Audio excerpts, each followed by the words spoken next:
Olá, estamos começando o Câmara Jovem. No mês de setembro, a gente vem com a campanha Setembro Amarelo, que tem o objetivo de colocar conscientização e prevenir o suicídio para as pessoas que têm essa ideia. Para conversar conosco sobre esse assunto, eu recebo hoje aqui a psicóloga Rita de Cássia Ramalho Rocha, que vai conversar conosco sobre esse tema, vai colocar como é que a gente pode identificar uma pessoa que está pensando em cometer suicídio, o que pode ser evitado, se é possível evitar, sim, prevenir a questão do suicídio, e nada melhor do que o especialista para falar conosco sobre isso. Então, seja bem-vinda, Rita de Cássia. E eu queria que você já começasse explicando para a gente o que é essa ideia suicida que a pessoa tem.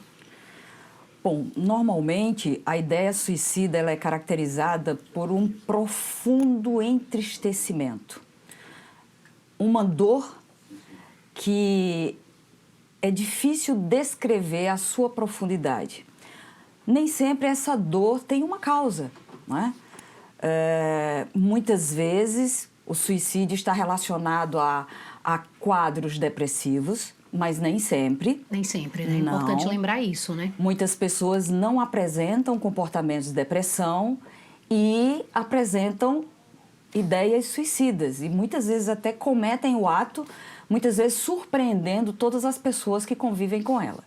Mas, de um modo geral, as ideias suicidas, elas acompanham processos de depressão, né? E, como eu falei para você, está relacionada a uma dor muito profunda. A uma dor que só o próprio sujeito que sente é capaz de mensurar. Porque nós funcionamos de maneira... Nós, seres humanos, temos comportamentos que são muito próximos pela própria natureza da nossa estruturação, seja psíquica, física, química, né? Mas, em relação à dor, nós funcionamos de maneira muito individual. O limite de dor das pessoas são pessoais. Da mesma forma que muitas vezes uma mulher pode parir por um parto por vias normais, sem tanto sofrimento, outras sequer conseguem pensar na possibilidade. Você vai no dentista, eu conheço várias pessoas que vão ao dentista e fazem uma restauração sem anestesia. Outras pessoas têm um limite de dor muito sensível, né? E qualquer coisinha que mexe ali no dente, a pessoa já está pulando. As dores emocionais, elas são semelhantes. Nós temos um limiar de dor. E esse limiar, ele varia de pessoa para pessoa. E as ideias suicidas, elas ocorrem justamente quando essa dor costuma ultrapassar o limite de tolerância do indivíduo. No caso, cada um é quem sabe exatamente esse limite, cada um quem sabe até onde essa dor está sendo suportada, né? Sim, porque normalmente o seu organismo, o cérebro, né, as emoções, elas de alguma forma elas dão alertas que vêm em forma de sintomas, sinais, né? Então você começa se você tem um pouco de cuidado em se observar, você começa a perceber algumas mudanças no seu comportamento, né? No caso da depressão, entristecimento, evitação de contatos sociais, descuido com a própria aparência, são várias maneiras, né? Desprazeres, isso. Então, a pessoa começa a observar o seu comportamento e o próprio organismo ele vai dando sinais de que o seu funcionamento não está legal, né? Algumas pessoas têm a felicidade de buscar ajuda. E de perceber, né, que não está normal. Sim, conversa com um amigo, conversa com um companheiro, com a companheira, vai ao médico. Às vezes é uma alteração hormonal, isso acontece muito com as mulheres, né?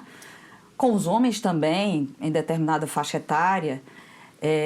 Algumas outras doenças também levam a mudanças no comportamento.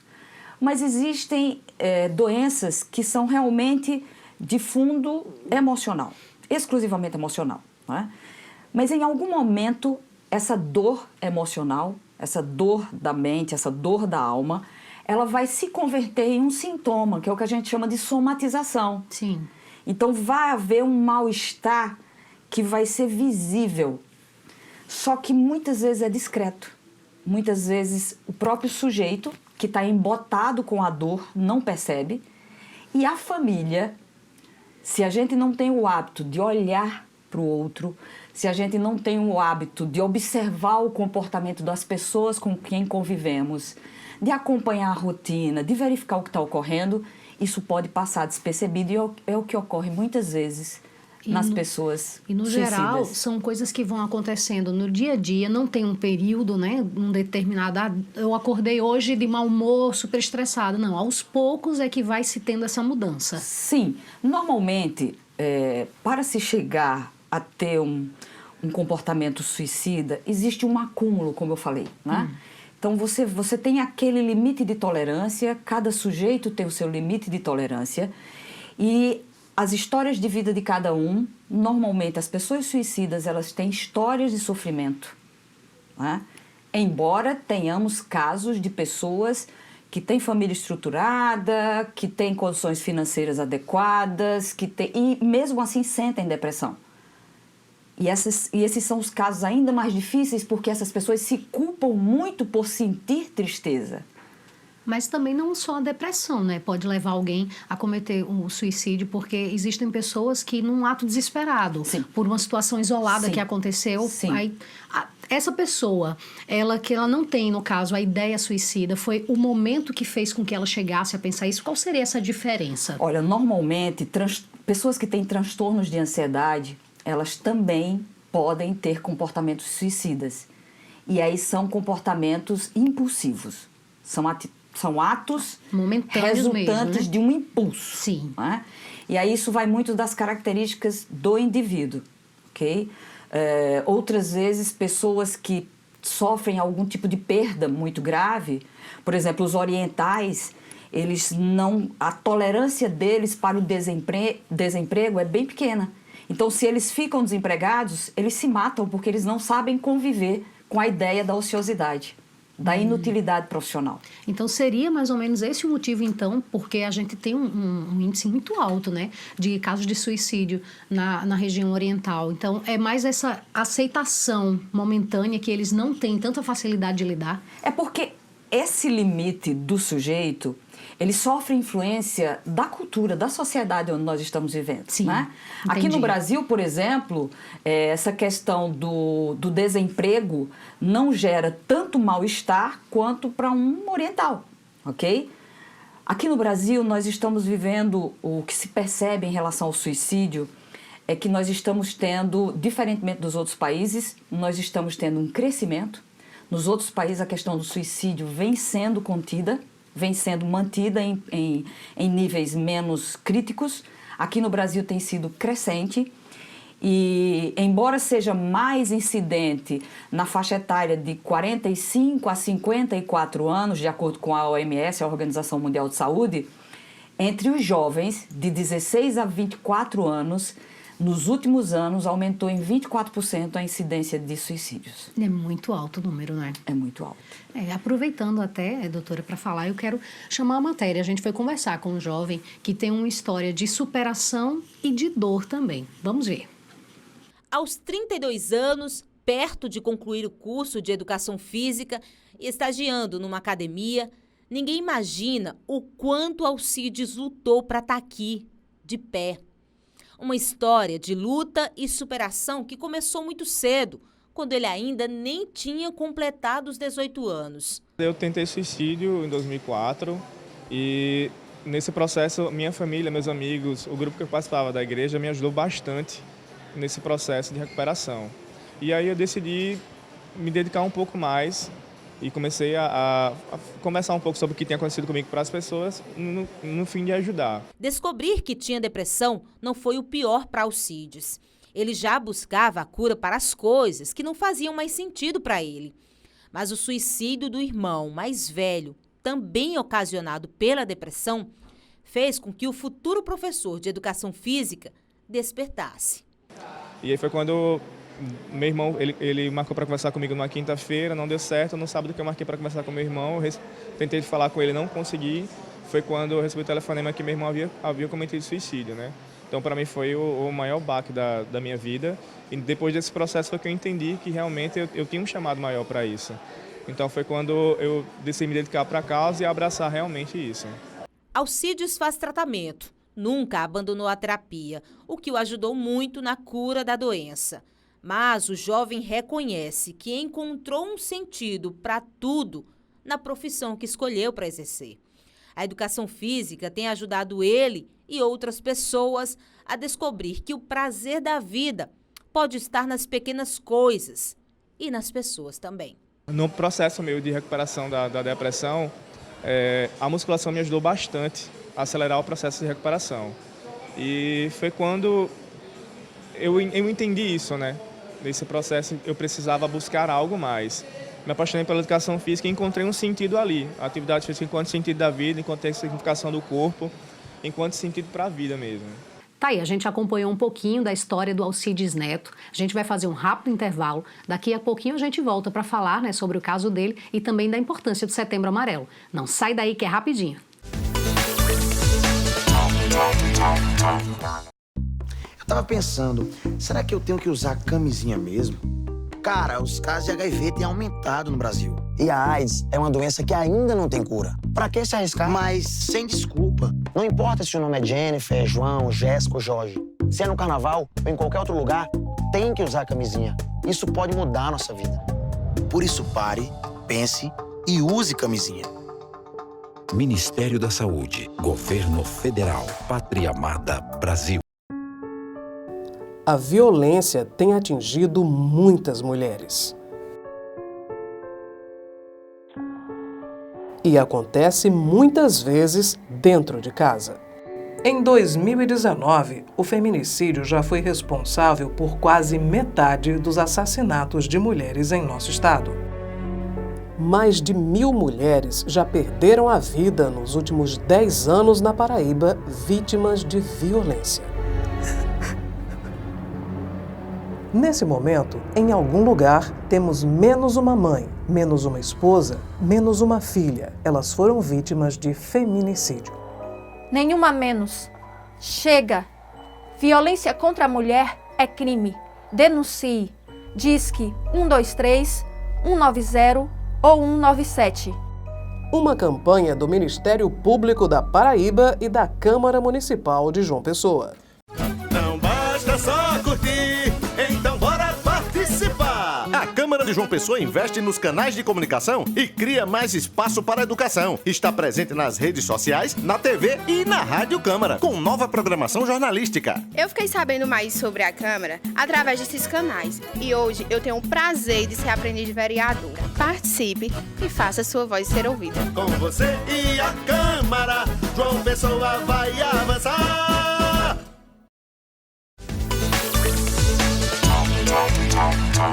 Estamos de volta com o Câmara Jovem, hoje falando sobre o Setembro Amarelo, que é esta campanha de conscientização e combate e prevenção ao suicídio. Quem está conversando conosco é a psicóloga Rita de Cássio Ramalho Rocha, ela que está falando sobre esse tema, falando da importância de se trazer para a atualidade, se trazer para a roda de conversa em casa, na escola, enfim, onde você costuma frequentar. É algo que acontece sim e que pode sim e deve ser prevenido, não é isso? Claro. 90% dos casos de suicídio são preveníveis. Isso são dados estatísticos. De que maneira e pode se prevenir? A melhor, digamos assim, defesa contra o suicídio é o apoio. É falar sobre. Né? Veja, as pessoas que estão com ideias suicidas, elas estão com um profundo sentimento de desesperança. A questão não é nem quero morrer, a questão é não suporto mais essa dor, não consigo mais permanecer. Botar um fim nessa dor. É interromper a dor, né? E existem várias formas de nós, digamos assim, amenizarmos o nosso sofrimento, mas o apoio do outro, a palavra, ainda é o melhor caminho. Obviamente que quando você percebe que alguém está com um incômodo nesse nível de desconforto, de ter ideias suicidas, você precisa buscar uma ajuda profissional, né? Nesse caso, é indicado que se procure um psiquiatra, porque muitas vezes existem alterações químicas que a medicação vai auxiliar, mas a medicação ela vai, digamos assim, resolver a questão dos sintomas. Mas não a causa, né? Exatamente. Né? O que provoca esse sentimento insuportável de desesperança é de ordem emocional. E aí sim, a ajuda psicológica é quem vai fazer esse apoio, esse suporte. Mas independente da ajuda profissional, eu sempre digo que a melhor, digamos assim, forma de evitar o suicídio é o amor das pessoas que estão ao seu redor. É olhar para essas pessoas e respeitar a dor delas. Não criticar, mas o fulano tem tudo, não existe razão para isso, isso é frescura, isso é uma pessoa fraca. Não é isso. Cada um tem o seu limite para a dor. E esse limite, ele não é constante. Nós podemos estar em determinados momentos da vida extremamente fortes e nos acontecer algo que vai além dessa nossa tolerância e nós nos fragilizarmos e, como qualquer um, nos sentirmos desprotegidos e vulneráveis a um pensamento, por exemplo, suicida. Vem este abalo todo que muda toda a sua concepção. Sim, porque isso não é uma característica estável. A força para reagir às dores emocionais, obviamente, algumas pessoas têm, digamos assim, são mais propensas a reagir de maneira mais equilibrada, a encontrar soluções. Outras pessoas sentem mais dificuldades.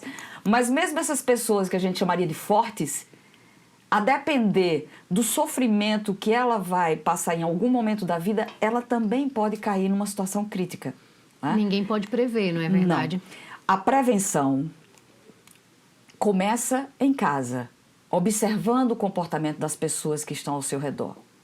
Os pais olharem mais para os filhos olharem mais para os pais. E olhar para querer enxergar. Né? Não é olhar só para ver, não é que tem uma diferença, né, nisso. As famílias precisam ter mais momentos juntos para conversar, largar um pouco os celulares, largar um pouco as conversas de família via grupos, né? Grupos virtuais, e terem realmente contatos reais, mais contatos reais do que contatos virtuais. Porque no mundo virtual, nós somos qualquer coisa que quisermos ser. É verdade. Mas no mundo real, a gente não consegue esconder as dores. Então, é esse convívio cotidiano. No trabalho também nós precisamos observar os colegas. Há 2 anos atrás, eu trabalhei num lugar que um jovem de 20 e poucos anos suicidou-se. E ele avisou no setor de trabalho. Por várias vezes ele disse aos amigos e ninguém acreditou que ele ia se suicidar. Pensou que fosse só uma brincadeira ou um momento que ele estava passando. Pensava que ele estava querendo chamar a atenção. Até que um dia ele fez um check-in no hotel alto, foi até o último andar, subiu, pulou e realmente consumiu o ato. Então, e aí depois disso, nós fizemos alguns trabalhos de reflexão na própria instituição para entender por que ele não foi escutado, né? E ele não foi escutado justamente porque nós, pela própria rotina, pela própria correria do dia a dia, nós não paramos para ouvir o outro.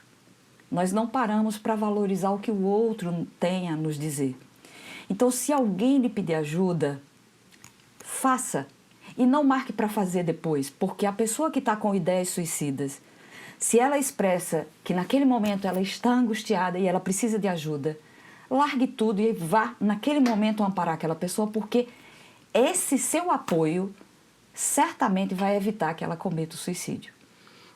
A gente volta aí até a questão do caso do Alcides, né, que a gente mostrou aqui, o Alcides Neto, que passou nessa questão da família, ele teve essa dificuldade da depressão, pensou em realmente tirar a própria vida e, infelizmente, pouco tempo depois veio o irmão e tirou a própria vida e ele até sentiu o impacto porque o irmão ligou para ele, né, e disse a ele que ele poderia conversar com ele, ele disse, só chego depois, e acabou que quando ele chegou já era tarde, o irmão já tinha tirado a própria vida, mas a gente vê uma história de superação por ele ter passado por essa ideia, né, suicida, mas a gente também vê esse impacto de ver alguém realmente fazendo isso e alguém tão próximo e tão querido, não é? Certamente esse irmão não deu sinais, né, e o jovem não percebeu que o irmão estava em sofrimento. Mas quando você perceber que alguém está em sofrimento, largue o que você estiver fazendo, vá amparar aquela pessoa. Se você não puder, peça ajuda, peça para que alguém vá naquele momento. Porque no momento em que a pessoa está extremamente fragilizada, que é o que a gente chama de estrangulamento da dor, aquele momento é crítico. Se você puder ficar ao lado da pessoa e evitar que aquela angústia extrema passe, a ideia suicida ela pode recuar e você pode ajudar essa pessoa a permanecer vivo. Aí eu venho a questão do Setembro Amarelo. A gente vem desde 2015, né, que ela vem sendo praticada. Antes disso, eu me recordo que não se podia falar de suicídio. Não se pode falar, não se pode dizer que tem, para que não incentive outras pessoas a fazerem. O que a senhora acha com relação a essa campanha de Setembro Amarelo, que vem justamente para falar o contrário, que tem que ser dito, tem que ser falado? Falar sobre o suicídio é uma necessidade moral, social, humana. Porque se a melhor forma de prevenir o suicídio é você falar sobre e você falar com a pessoa sobre a dor que ela está sentindo, isso nunca vai acontecer, isso nunca iria acontecer se permanecesse o suicídio nas sombras ou o tema suicídio na sombra.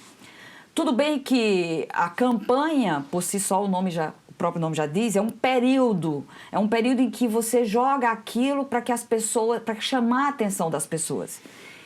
Isso incomoda, inclusive, algumas pessoas. É verdade, muita gente não gosta muito de falar de Muita Setembro gente Amarelo, não gosta, mas independente de gostar, as estatísticas apontam, os estudiosos já concluíram, e isso é inquestionável. Quanto mais se falar no assunto, melhor as pessoas estarão informadas e mais chances elas terão de ajudar o outro e de evitar questões extremas e atos de suicídio. Então, eu sou totalmente a favor da campanha, tirando o lado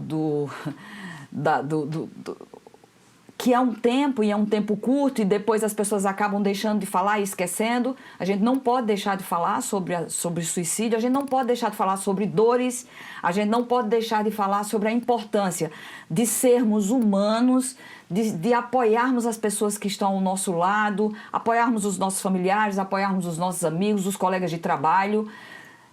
O mundo está precisando que nós resgatemos um pouco mais essa nossa sensibilidade. Nós estamos num momento muito crítico, e quando eu falo nós brasileiros, né? Estamos num momento muito crítico de muitos conflitos de ordem ideológica, política, moral, religiosa, né? Então tudo isso deixa as pessoas muito fragilizadas. E só tem uma coisa que pode equilibrar todas essas forças opostas, que é o respeito ao outro. Que está faltando muito, principalmente na questão das redes sociais, né? Onde as pessoas expressam o que pensam, o que acham, dão opinião sobre assuntos que nem se aprofundam tanto, não conhecem de perto, e isso acaba gerando intrigas, desentendimentos e pode até realmente levar uma pessoa à depressão e quem sabe até essa pessoa ter pensamento suicida. Sim, e aí é importante também você ter noção dos sinais, né? Quem vai suicidar-se avisa sim, e ele avisa e faz. Não é? Se avisou é porque já tem uma ideia de executar. Exatamente. É tão delicado que muitas vezes a pessoa avisa, tenta, não consegue, e depois ela entra num processo que fica um tempo sem tocar no assunto, levando a vida normalmente, que é o que a gente chama de fase de resistência, e de repente ela faz e consegue consumar o ato. Né? Então, nós precisamos realmente conhecer os sinais. Então, os sinais de exclusão social, de entristecimento, alterações na alimentação, seja a falta de apetite ou come mais e tem incômodos porque comeu excessivamente, automutilação, que é um comportamento que tem sido muito frequente, principalmente entre os jovens. De vez em quando sempre surgem casos, né, de pais que percebem que os filhos estão usando blusas, mangas compridas, ou estão mais no cantinho de casa, e quando vai observar, eles já estão cometendo isso.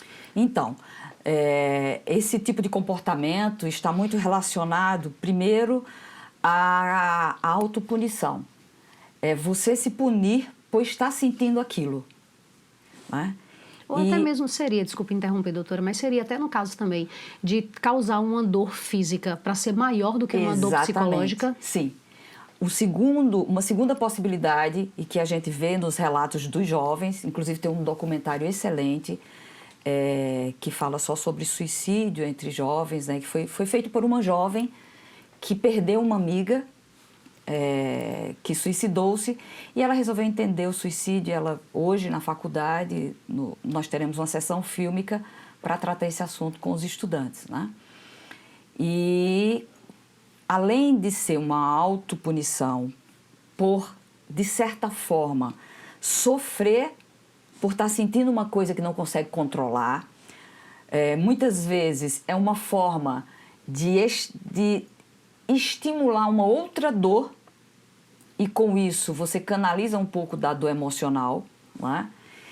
E ainda tem um aspecto importantíssimo, que é fazer com que o outro enxergue nas marcas uma dor que é difícil ele expressar. Sim.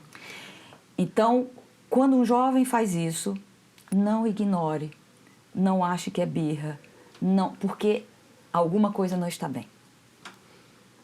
Acendeu o alerta vermelho, tá ali, o amarelo, né, melhor dizendo, acende-se o alerta e significa que realmente tem que ter atenção com aquele jovem. Sim, sim. Bem, tá aí então, a gente hoje conversou sobre a questão do Setembro Amarelo, né? Fazendo esse alerta para a família, para os amigos, que a presença é importante sim, não só a presença virtual, que essa tá muito constante no nosso dia a dia, mas a presença real, a física. Então, fica esse alerta para você. E você já sabe, quer rever esse programa? Tem o nosso canal no YouTube, que é o TV Câmara JP, e não esquece de seguir a gente nas nossas redes sociais também. É o @Câmara Municipal JP. Semana que vem tem mais Câmara Jovem. Até lá!